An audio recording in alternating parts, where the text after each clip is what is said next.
Hi, welcome back to my video. And இன்றைக்கி ஒரு easy and ஹெல்த்தியான ரெசிபியோடு வந்திருக்கேன். இதை பண்ணுறதுக்கு ஜஸ்ட் 4 இன்க்ரீடியன்ட்ஸ் இருந்தால் போதும்.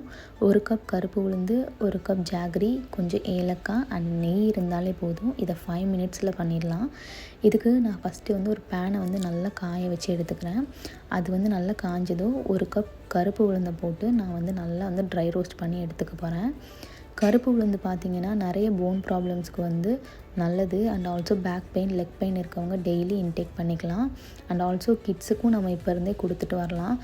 களி இல்லைன்னா கூழ் சாப்பிட்றவங்களுக்கு கஷ்டமாக இருந்துச்சு அப்படின்னா இந்த மாதிரி லட்டு பண்ணி சாப்பிட்லாம். ஸோ நான் அதை நல்லா ட்ரை ரோஸ்ட் பண்ணிவிட்டு தனியாக எடுத்து வச்சுட்டேன். அது நல்லா ஆறட்டும்.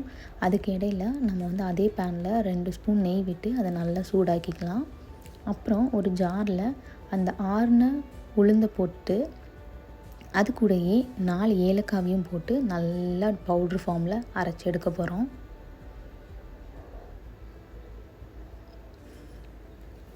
அண்ட் இது நல்லா பவுட்ரானதும் இது கூடயே நம்ம கொஞ்சம் ஜாகரியும் ஆட் பண்ண போகிறோம். நான் 1 கப் எடுத்திருக்கேன். உங்களுக்கு அளவாக வேணும்னா நீங்கள் அளவாக எடுத்துக்கலாம். அதுக்கப்புறம் அதையும் நல்லா ஃபைன் பவுடராக நம்ம அரைச்சிக்கலாம். அது லைட்டாக குறப்பாக இருந்தாலும் கூட நல்லா தான் இருக்கும். அண்ட் இதை நான் ஒரு பவுலில் ட்ரான்ஸ்ஃபர் பண்ணிக்க போகிறேன். ட்ரான்ஸ்ஃபர் பண்ணிவிட்டு அது கூடயே நம்ம அந்த காய்ச்சி வச்சு நெய்யை ஊற்றி நல்லா பிசைஞ்சு கொடுத்துக்கலாம். இது நல்லா மிக்ஸ் பண்ணதுக்கப்புறம் நம்ம இப்படி பிடிச்சு பார்த்தோன்னு சொன்னால் டைட்டாக இருக்கும், உதிராமல். ஸோ இது லட்டு பிடிக்கிறப்ப கரெக்டாக இருக்கும். ஸோ இது தான் கரெக்டான கன்சிஸ்டன்சி. ஸோ அவ்வளோதான், ரெடி ஆகிடுச்சு. கண்டிப்பாக எல்லோரும் ட்ரை பண்ணுங்கள்.